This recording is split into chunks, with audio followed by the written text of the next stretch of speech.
Bonjour à toutes et à tous, Juma Moubaraka, ravi de vous retrouver sur Mars Attack. Nous sommes aujourd'hui vendredi 11 septembre 2020 et nous sommes ravis de vous accueillir sur Mars Attack. Nous sommes ravis de vous accueillir jusqu'à 9h du matin avec de multiples invités. Nous allons retrouver notre prochain invité, c'est Driss Rafes. Nous allons parler de sport, de solidarité et d'éducation. Je ne sais pas, Faisal, si tu as suivi un peu les aventures de Driss Rafes, qui est directeur du groupe Educatim. Il a décidé de faire une traversée à la rame de 300 km, dont avec un de ses confrères. À la rame ou en paddle? À la rame. Et l'objectif, un paddle. Et l'objectif, c'est de ramasser des fonds pour soutenir des actions éducatives, l'éducation inclusive. Driss Rafes, bonjour. Oui, bonjour. Comment allez-vous, Lino? Ça fait plaisir. Bonjour. C'est Amine, hein, c'est Amine, Driss. Amine, désolé. Ouais, déjà qu'on va le squeezer à partir de lundi. Non, en plus, j'ai de l'eau dans les oreilles. Si déjà tu l'élimines d'entrée, il est là encore jusqu'à 9h. Il est là encore jusqu'à 9h avant de changer de poste. Cher Amine, parce merci. Que coach Lino a décidé de avant faire... d'être dégradé. Excellent. C'est grave. J'ai des cheveux qui ne sont pas dégradés. Hein. Je pense qu'avec Lino, ils se sont dégradés ces dernières années. Bon, nos relations vont bien, Lino. Hein. Il a les cheveux ondulés. Moi, j'ai déjà les cheveux blonds, donc il n'y a pas de souci. T'inquiète. Ouais.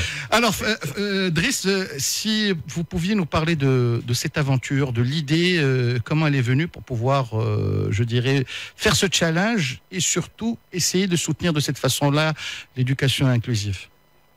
Merci. Alors, merci de m'accueillir. Donc, le challenge au début est un challenge sportif, mais dans la situation où nous vivons, on peut rien faire sans penser à la solidarité. C'est quelque chose que notre groupe fait depuis toujours. Et donc, on a tout simplement pensé qu'on pouvait trouver une manière différente, rafraîchissante même, de soutenir la Fondation marocaine de l'étudiant que nous soutenons depuis quelques années déjà. Et c'est très simple. Le projet, il est conçu pour permettre de dire à toutes les personnes qui sont impliquées que malgré le contexte que nous vivons, on peut continuer à avancer, on peut continuer à innover en matière de soutien solidaire. Et on est parti donc de Jdida, et on est jusqu'à Souera. On avait prévu de partir de Casablanca, mais comme nous avons respecté les contraintes sanitaires du moment, le départ s'est fait à Jdida. Et en effet, nous avons couvert 300 km en pagayant sur des planches de stand-up paddle pour lever des fonds dans le cadre de l'action de la Fondation marocaine de l'étudiant au niveau des bourses d'études qui sont attribuées à des bacheliers méritants qui viennent de situations précaires. Ce qui est certain, c'est qu'il y a un double défi. C'est déjà repousser ses propres limites, Driss. Absolument. D'autant plus qu'il était très difficile de savoir ce qui nous attendait au niveau de la mer. Et puis un autre élément, c'est que Sofiane Sahili, qui était mon coéquipier, est un athlète confirmé. Hein. Il fait du sport tous les jours. Moi-même, je suis sportif de l'extrême, mais peut-être pas autant engagé. Et puis là où j'étais pendant la période du confinement, il n'y avait pas moyen de s'entraîner. Donc il a fallu qu'on se mette à niveau, on va dire, en termes de capacité sportive et qu'on soit en mesure également de contourner tous les aléas de la traversée, qu'il s'agisse de la fermeture de la plage de l'Oualidia, où nous avons été accueillis par une grande figure du surf qui est Laurent Miramo, qui a pu, avec les autorités locales, nous permettre d'accéder à la plage, puis les conditions de mer, de courant, de vent. Enfin, vous imaginez que l'océan n'est pas très prévisible. Alors, est-ce qu'on joue? Moi, je pose une question. Mais alors, le sport, c'est pas mon truc. Ça, je suis sur une radio sportive, mais on va vous expliquer ce qu'on va faire à partir de lundi. Je vous vois courir tous les jours à Darwaza. C'est mes jambes, ça n'a rien de technique. Je mets des baskets. Et le mec, il vient en 2 roues, il vient en moto. Hein. C'est pas un vélo moteur. Non, moi, c'est juste le paddle. C'est parce que tu as dit à la rame tout à l'heure, Amine, mais le paddle, c'est un peu particulier. Ouais. Est-ce qu'on joue avec les courants? Alors, surtout, est-ce qu'on est parallèle à la mer? Tu vas un peu plus au large? Moi, je suis vraiment curieux parce que justement tu as parlé de cette figure du surf qu'on connaît tous ici qui est Laurent Miramo, qui fait des choses formidables au niveau de Walidia pour les jeunes. Il m'a dit hier, moi je le ferai pas, pourtant il est charpenté, Laurent. Et c'est quoi? C'est extrêmement physique le paddle. Alors c'est physique parce que on n'a que la force de ses bras pour avancer, donc il faut ramer sans arrêt. Hein. Vous imaginez que sur une journée de 9 heures qui a été la journée la plus longue qu'on a eue avec 45 km de distance, soleil pleine face, parfois courant de face et vent de face, on ne peut pas s'arrêter de ramer parce que la planche étant légère, si on n'avance pas, on recule finalement, ou en tout cas on s'arrête. Ensuite, pour le trajet, c'est simple, on essaie de rester le long de la côte et parfois on est même au ras des vagues, donc il nous arrive de faire attraper par des vagues au bord. Quand je dis le long de la côte, c'est jusqu'à 2 km au maximum selon par exemple l'endroit où on passait. Et quand on longeait les ports importants comme Georges-Lassar, il fallait rester un peu au large. Mais sinon, en effet, c'est un mouvement qui qui part du surf, ceux qui connaissent en fait. Le surf vient du paddle, parce qu'à l'origine, il faut savoir que les anciennes civilisations, à commencer par les Égyptiens, les Polynésiens par la suite, ramenaient debout sur des planches. Ils pagaient, exactement. Sur des radeaux, sur des planches, ils se redressaient progressivement. Et donc aujourd'hui, c'est un sport, pour le dire rapidement, qui est répandu à travers le monde entier. Et il y a plusieurs disciplines. Donc on sait qu'on peut prendre des vagues avec un paddle, c'est ce que fait d'ailleurs Cher Laurent. Oui. Mais on peut aussi faire des traversées de longue distance. Et donc nous, c'est ce que nous avons fait. Nous avons pris des planches un peu plus longues qui permettaient de pagayer sur des distances plus importantes. Et de mettre la glacière et tout sur la... Alors, si vous permettez, Driss, on va juste s'arrêter pendant une trentaine de secondes, le temps d'une insertion publicitaire, et on vous retrouve. Merci. Il n'attend que vous pour démarrer avec de nouvelles résolutions. Il n'attend que vous pour franchir les obstacles et vous emmener plus loin. Dacia Duster. Choisissez votre terrain. Équipé d'un moteur diesel 110 chevaux, avec boîte automatique, de jantes aluminium diamantées 17 pouces et d'une carte d'accès et de démarrage main libre. Dacia Duster. À partir de 1190 dirhams TTC par mois seulement. Rendez-vous vite dans votre showroom Dacia le plus proche. Offre soumise à condition.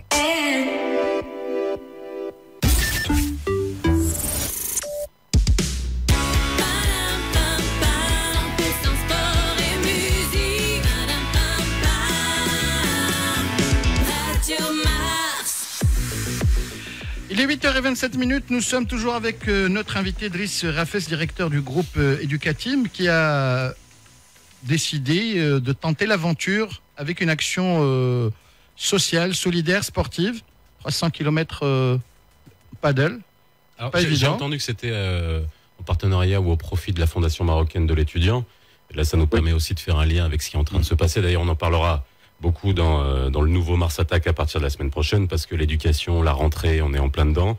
Et ça me permet aussi de rendre hommage à la Fondation marocaine de l'étudiant qui fait des choses absolument incroyables et qui permet de donner accès à des étudiants méritants et qui n'ont pas les moyens d'aller dans des écoles, de les caser. Et ça, faut vraiment de plus en plus de logements, voilà. Et on a beaucoup d'étudiants qui sont extrêmement méritants, qui sont top à l'école et qui n'ont pas la chance après d'avoir accès à des établissements. Moi, en tout cas, je pense que c'est l'occasion pour que Driss en parle davantage.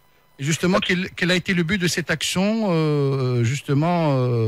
prendre autant de risques, ça devait valoir la peine aussi.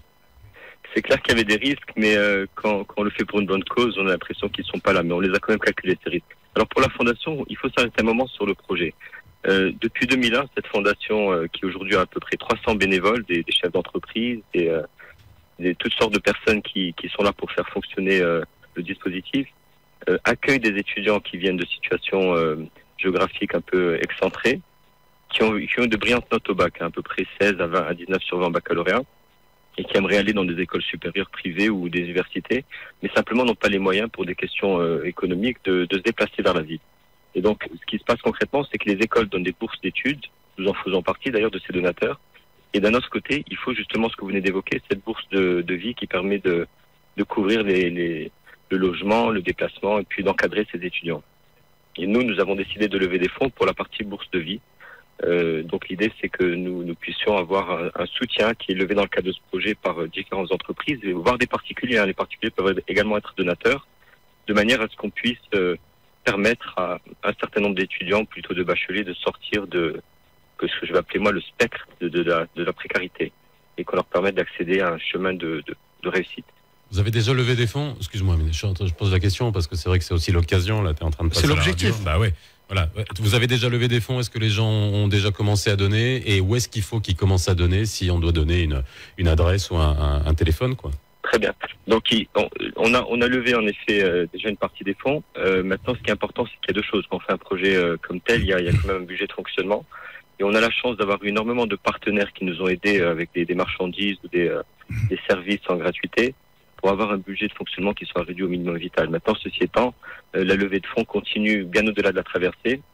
D'abord parce qu'on est en pleine rentrée scolaire, vous l'avez signalé, et deuxièmement parce que nous avons un film documentaire qui va sortir, qui est fait par un studio professionnel, et donc l'objectif de ce film, c'est de raconter ce qu'est l'ascension sociale par le dépassement de soi, selon 3 axes, on les a évoqués, donc l'enseignement, l'entrepreneuriat et le sport. Donc on considère que tant que l'année universitaire n'a pas complètement démarré, notre mission sur ce projet continue.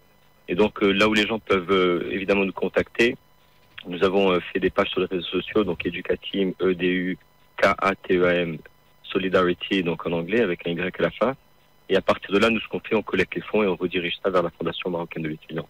En tout cas, le maximum de ce qui peut être redirigé. Aujourd'hui, on sait qu'on est en phase de vraiment travailler pour le compte de la Fondation marocaine de l'étudiant. On a prévu de faire des webinaires, de faire pas mal d'actions qui continueront la levée de fonds. L'effort n'est pas très important, mais simplement, il faut encore une fois être solidaire. Et plus nombreux seront les donateurs. Les particuliers peuvent donner à partir de 1000 dirhams, donc c'est accessible pour ceux qui ont un peu de budget. Ouais, Driss, j'ai du mal à te suivre parce que, en fait, cette opération, vous faites une traversée, d'accord? Oui. Donc, Oui. tu cherches des sponsors. Oui. Vous les avez ou vous les avez pas, d'accord? Tu as un budget, hein, d'abord, et puis tu couvres le budget ou non. Après, ce qui reste, bon, la différence, ça va pour le social. Exact. Et là, tu as l'air de dire, mais les gens continuent à donner. C'est-à-dire qu'en fait, ça a été surtout pour faire le buzz. Pour faire connaître davantage peut-être la fondation, davantage... Non? C'est ça ou... Il faut voir que tant que le projet n'était pas conclu, Oui. arriver à convaincre des sponsors, des partenaires, des donateurs dans ce contexte était une deuxième traversée en soi-même, parce qu'il faut imaginer que on a démarré ce mais projet. une fois la traversée terminée, ou, tu vois, c'est ce que j'arrive pas à comprendre. Je comprends le sens de ta question. Donc c'est simple. L'action solidaire en elle-même, la traversée, c'est pas un buzz, c'est vraiment un projet à part entière, mais il y a un avant-projet et puis un après-projet. L'après-projet, c'est de raconter justement comment, dans le cadre de la traversée, nous avons été soutenus par de nombreuses personnes et de continuer cet élan de solidarité. Et donc, comme c'est pas un projet qui est juste sur une édition, on a prévu d'en faire d'autres. Ce qu'on veut, c'est simplement rallier dans le temps les différentes éditions que nous ferons, avec j'ai presque envie de dire une date de péremption pour la traversée de l'année en cours, qui serait vers fin septembre. Mais on considère que la communication qu'auraient les entreprises sur leur engagement RSE pendant les semaines à venir, vous savez, comme une entreprise fait son bilan RSE, elle va pas dire j'étais là juste pendant la traversée, elle va dire j'ai soutenu la cause. Avant et après. Voilà, c'est ça. Et donc la collecte de fonds continuera de manière à ce que... Ouais. Ah, d'accord. Voilà. Et puis il fallait convaincre les gens qu'on était capables. Hein. C'est quand même important parce que au début, alors il y avait plusieurs enjeux. Est-ce qu'on pouvait communiquer dans la presse? Certainement pas, tant qu'on n'était pas là, qu'on nous avait pas empêché d'avancer. Vous savez qu'on a été pendant la traversée interpellé 3 fois par les autorités. Nos courriers d'information aux autorités compétentes étaient en règle. Nous avons respecté les normes sanitaires, mais à tout moment, on pouvait nous arrêter. Donc il y avait aussi ce risque. Vous avez rencontré la garde côtière?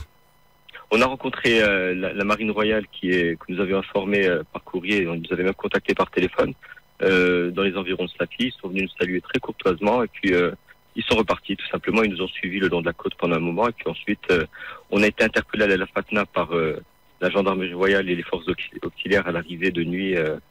1h30 après la tombée de la nuit, ça fait un peu louche. Hein. Vous voyez quelqu'un arriver avec des lampes frontales et pas loin de Souera, juste un peu avant, on a eu une grosse descente. À l'arrivée, ils pensaient qu'on était autre chose que des sportifs.